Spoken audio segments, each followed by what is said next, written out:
یہ حدیث مبارکہ 3 سندوں کے ساتھ صحیح اور احسن ہے۔ حضرت ابن عباس رضی اللہ تعالی عنہ فرماتے ہیں کہ رسول اللہ صلی اللہ علیہ وسلم نے فرمایا، جس نے یہ الفاظ کہے تو اس نے 70 فرشتوں کو 1000 دن تک تھکا دیا، یعنی اس کا ثواب مسلسل لکھتے رہیں گے اور گناہ 1000 دن تک مٹاتے رہیں گے۔ وہ بابرکت الفاظ یہ ہیں: بسم اللہ الرحمن الرحیم، السلام علیکم ورحمۃ اللہ۔ محترم ناظرین، امام بخاری و مسلم رحمۃ اللہ علیہ نے اپنی کتاب میں حضرت عائشہ صدیقہ رضی اللہ تعالی عنہا سے بیان کیا ہے کہ جب رمضان کا مہینہ شروع ہوتا تو نبی اکرم صلی اللہ علیہ وسلم رات کو بیدار ہوتے اور اپنے گھر والوں کو بھی بیدار کرتے اور کمر کس لیتے۔ رمضان المبارک ہزاروں رحمتوں، برکتوں، سعادتوں اور مغفرت، روحانی مسرتوں کو اپنے دامن میں لیے ہوئے ہم پر سایہ فگن ہے۔ یہ خالق کائنات کی طرف سے انسانیت کے لیے ایک عظیم الشان تحفہ اور بہت بڑا انعام ہے، جس کا ہر لمحہ، ہر ساعت اور ہر گھڑی نہایت ہی قیمتی اور بابرکت ہے۔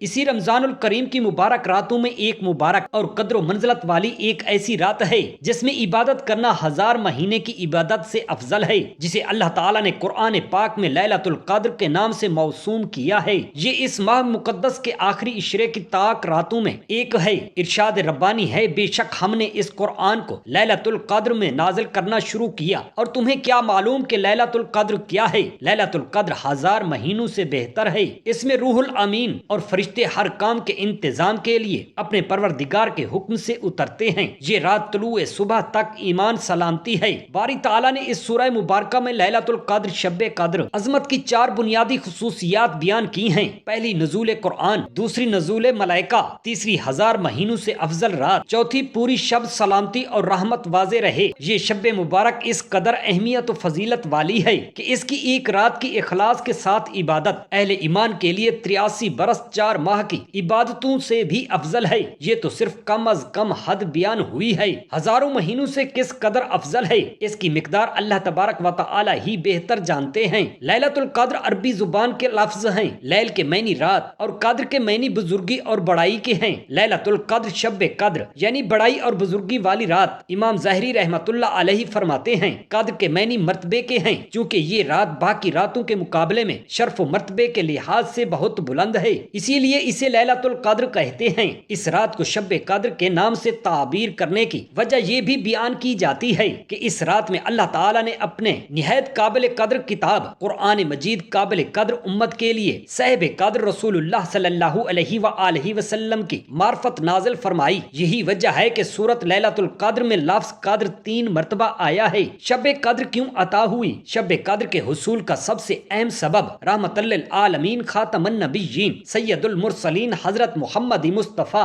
احمد مجتبیٰ صلی اللہ علیہ وآلہ وسلم نے اپنی امت کو سابقہ امتوں کے لوگوں کی عمروں سے آگاہ فرمایا جو کہ بہت طویل تھیں۔ آپ صلی اللہ علیہ وآلہ وسلم نے سوچا کہ پہلی امتوں کی عمریں بہت لمبی ہیں، جبکہ میری امت کے لوگوں کی عمریں بہت تھوڑی۔ اگر وہ نیک اعمال میں ان پہلی امتوں کی برابری بھی کرنا چاہیں تو ناممکن ہے، تو اسی کی تلافی میں یہ رات عطا کی گئی۔ ایک دوسری روایت میں ہے کہ رسول اکرم صلی اللہ علیہ وآلہ وسلم نے صحابہ کرام رضوان اللہ علیہم اجمعین کے سامنے بنی اسرائیل کے 4 انبیاء حضرت ایوب علیہ السلام، حضرت زکریا اور حضرت حزقیل اور حضرت یوشع علیہ السلام کا ذکر کرتے ہوئے فرمایا کہ یہ حضرات 80 سال تک اللہ تعالیٰ کی عبادت میں مشغول رہے اور پلک جھپکنے کے برابر بھی اللہ تعالیٰ کی نافرمانی نہیں کی۔ صحابہ کرام کو ان برگزیدہ ہستیوں پر بہت رشک آیا۔ امام قرطبی لکھتے ہیں کہ اس وقت حضرت جبرائیل علیہ السلام آپ کی بارگاہ اقدس میں حاضر ہوئے اور عرض کیا: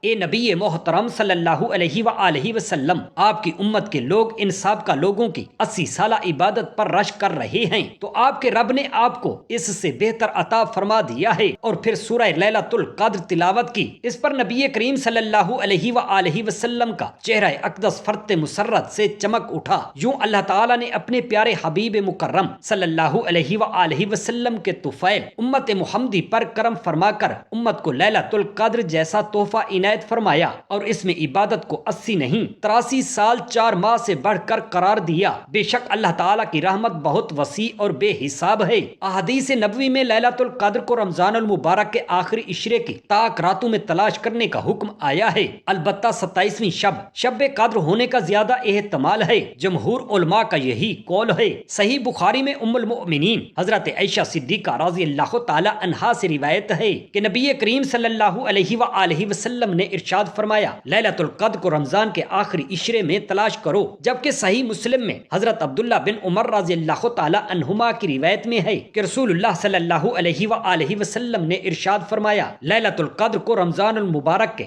آخری عشرے کی تاک راتوں میں طلب کرو۔ حضرت عبادہ بن صامت رضی اللہ تعالی عنہ نے نبی کریم صلی اللہ علیہ وآلہ وسلم سے شب قدر کے بارے میں دریافت کیا تو آپ نے ارشاد فرمایا یہ رمضان کے آخری عشرے کی تاک راتوں میں ہے، 21، 23، 25، 27، 29، یا رمضان کی آخری رات میں جو شخص ایمان کے ساتھ ثواب کی نیت سے اس رات میں عبادت کرے اس کے پچھلے تمام گناہ معاف ہو جاتے ہیں۔ اس رات کی من جملہ اور علامات یہ ہیں کہ وہ رات کھلی ہوئی چمکدار ہوتی ہے، صاف و شفاف، نہ زیادہ گرم اور نہ زیادہ ٹھنڈی بلکہ معتدل، گویا اس میں انوارات کی کثرت کی وجہ سے چاند کھلا ہوا ہے۔ اس رات صبح تک آسمان کے ستارے شیاطین کو نہیں مارے جاتے۔ نیز اس کی علامتوں میں سے یہ بھی ہے کہ اس کے بعد کی صبح کو آفتاب بغیر شعاع کے طلوع ہوتا ہے، بالکل ہموار ہوتا ہے جیسا کہ 14ویں رات کا چاند۔ اللہ تعالیٰ نے اس دن کے آفتاب کے طلوع کے وقت شیطان کو اس کے ساتھ نکلنے سے روک دیا۔ لیلۃ القدر کی فضیلت حاصل کرنے کا آسان طریقہ یہ ہے کہ آدمی آخر عشرے میں عبادت میں اعتکاف میں بیٹھ جائے، کیونکہ اعتکاف خود مستقل عبادت ہے۔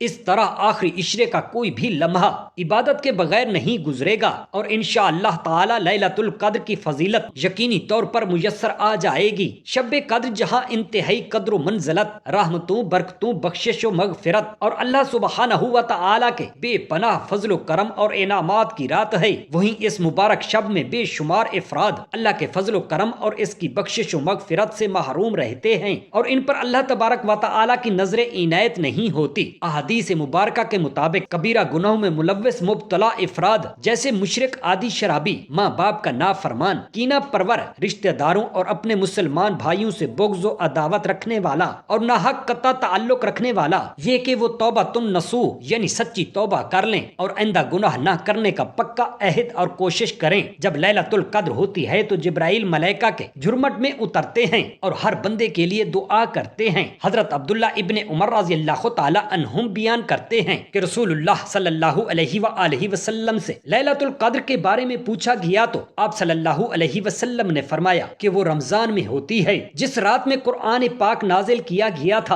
اور جس کو قرآن حکیم میں لیلۃ القدر کہا گیا ہے، چونکہ وہ رمضان کی ایک رات تھی اس لیے لازماً ہر رمضان میں ایک رات لیلۃ القدر ہے، لیکن کون سی رات ہے اس کا تعین نہیں ہو سکا، بجز اس کے وہ رمضان کے آخری عشرے کی تاک راتوں میں سے کوئی ایک رات ہے۔ حضرت عائشہ صدیقہ رضی اللہ تعالی عنہا فرماتی ہیں کہ رسول اللہ صلی اللہ علیہ وآلہ وسلم نے فرمایا شب قدر کو رمضان کے آخری عشرے کی تاک راتوں میں تلاش کرو، بحوالہ صحیح بخاری۔ لیلۃ القدر مجموعہ ہے دو لفظوں یعنی لیل معنی شب یعنی رات اور قدر کے معنی رتبہ مرتبہ قابل احترام اور عظمت کے ہیں۔ قدر کے اور بھی بہت سے معنی ہیں، مفسرین نے اپنی تشریح میں لکھے ہیں۔ اگر اس سورہ مبارکہ کو باغور پڑھا جائے تو قدر کے معنی تقدیر بھی ہو سکتے ہیں۔ بعض مفسرین نے قدر کو ضیق اور تنگی کے معنوں میں لیا ہے اور کچھ نے قضاء و قدر کے معنوں میں بھی لیا ہے۔ علماء نے تنگی ان معنوں میں لیا ہے کہ اللہ نے اس رات کی صحیح تاریخ متعین نہیں کی اور یہ بھی کہ آسمان سے اسے ملائکہ نازل ہوتے ہیں کہ کثرت و تعداد ملائکہ کی وجہ سے زمین تنگ پڑ جاتی ہے یعنی چھوٹی ہو جاتی ہے۔ قرآن پاک میں اس رات کو ایک اور نام یعنی لیلہ مبارکہ سے پکارا جاتا ہے۔ مفہوم قسم ہے کتاب واضح کی، بے شک ہم نے اس کو نازل کیا ایک مبارک رات میں کیونکہ ہمیں بلا شبہ ڈرانا مقصود تھا۔ یہاں مبارک رات کے معنی برکت والی رات کے ہیں۔ اس رات کی فضیلت اور برکت کتب احادیث میں متعدد مقامات پر آئی ہیں، مگر چونکہ اس رات کی فضیلت خود قرآن پاک میں دو مقامات پر آئی ہے اور پھر سورہ قدر تو پوری اس مبارک رات کی تعریف میں مستقل سورہ کے طور پر نازل ہوئی ہے۔ آپ صلی اللہ علیہ وآلہ وسلم خود بھی رمضان کے آخری عشرے میں اللہ تعالیٰ کی عبادت کرنے میں سخت محنت فرماتے تھے، اتنی محنت کسی اور میں نہیں کرتے تھے۔ ایک مرتبہ صحابہ کرام رضوان اللہ علیہم اجمعین نے نبی کریم صلی اللہ علیہ وآلہ وسلم سے دریافت فرمایا یہ کیسے معلوم ہو کہ جس رات ہم نے عبادت کی ہے وہی شب قدر ہے؟ چنانچہ آپ صلی اللہ علیہ وآلہ وسلم نے جواب میں اس رات کی نشانیاں بیان فرمائیں۔ حضرت ابی بن کعب رضی اللہ تعالی عنہ فرماتے ہیں کہ رسول کریم صلی اللہ علیہ وآلہ وسلم نے ہمیں اس کی ایک نشانی یہ بتائی کہ اس رات کے بعد جو سورج طلوع ہوگا اس میں شعاع نہیں ہوگی۔ آپ صلی اللہ علیہ وآلہ وسلم کی مراد یہ تھی کہ شعاع میں تیزی نہیں ہوگی۔ ایک اور نشانی اس رات کے بارے میں حضرت ابو ہریرہ رضی اللہ تعالی عنہ سے روایت ہے کہ ہم نبی پاک صاحب الاولاق صلی اللہ علیہ وآلہ وسلم کی خدمت میں شب قدر کا ذکر کر رہے تھے۔ آپ نے فرمایا تم میں سے کون ہے جو وہ وقت یاد رکھے گا جب چاند نکلتے وقت وہ ایک چھوٹا سا ٹکڑا ہوگا۔ بحوالہ حدیث مسلم۔ ایک اور روایت میں آیا ہے کہ اس رات میں سکون ہوتا ہے، نہ زیادہ گرمی اور نہ زیادہ سردی ہوتی ہے، آسمان روشن اور صاف ہوتا ہے اور اس کی صبح کو سورج کی شعاعیں ہلکی ہوتی ہیں۔ علماء کرام کے اس رات کے تعین میں مختلف اقوال ہیں، لیکن جمہور علماء کی رائے میں 27ویں رات میں زیادہ امید ہے۔ ہمیں شب قدر کی تلاش میں رمضان کے آخری عشرے کے تاک راتوں میں سعی کرنا چاہیے۔ اس عشرہ کو غنیمت جانتے ہوئے اپنے خدائے برتر سے لو لگانی چاہیے کہ وہ اف در گزر کرنے والا ہے، اور اس رات آئندہ کے لیے تجدید عہد کیا جائے کہ ہمارا کوئی لمحہ اس کی نافرمانی میں نہیں گزرے گا۔ یہ رات ہمارے رب نے بہتر انعام ہمارے لیے مختص کی ہے، جس میں ہماری بخشش کا نجات کا مکمل ذریعہ رکھا ہے۔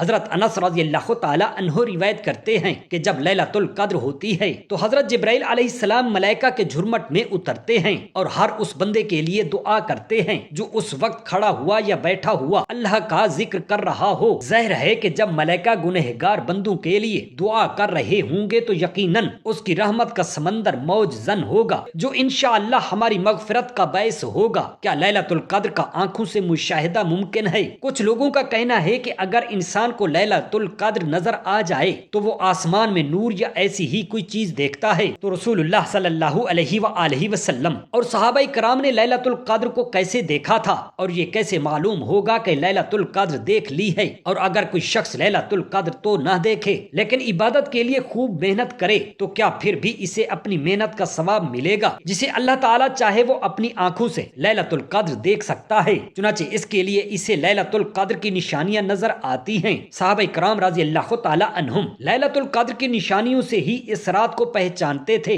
تاہم اگر کوئی ایمان اور ثواب کی امید سے لیلۃ القدر میں قیام کرے لیکن اسے یہ نشانیاں نظر نہ آئیں تو وہ پھر بھی ثواب کا مستحق ہوگا، اسے ثواب سے محروم نہیں رکھا جائے گا۔ اس لیے مسلمانوں کو نبی پاک صلی اللہ علیہ وآلہ وسلم کے حکم کے مطابق رمضان کے پورے آخری عشرے میں اجر و ثواب کی امید سے بھرپور محنت کرنی چاہیے۔ چنانچہ اگر ایمان و ثواب کی امید سے کیا ہوا قیام لیلۃ القدر پا لیتا ہے تو اسے لیلۃ القدر کا ثواب ضرور ملے گا، چاہے اسے لیلۃ القدر پانے کا علم ہو یا نہ ہو، کیونکہ آپ صلی اللہ علیہ وآلہ وسلم کا فرمان ہے جو شخص لیلۃ القدر میں قیام ایمان اور ثواب کی امید سے کرے تو اس کے سابقہ گناہ معاف کر دیے جاتے ہیں۔ اور ایک دوسری روایت میں ہے کہ جو شخص لیلۃ القدر کی تلاش میں قیام کرے اور پھر اسے وہ رات مل جائے تو اس کے گزشتہ پیوستہ گناہ معاف کر دیے جاتے ہیں۔ لیلۃ القدر کی علامت کے لیے نبی کریم صلی اللہ علیہ وآلہ وسلم سے یہ ثابت ہے کہ اس رات صبح کو سورج مدھم اور بے نور طلوع ہوتا ہے۔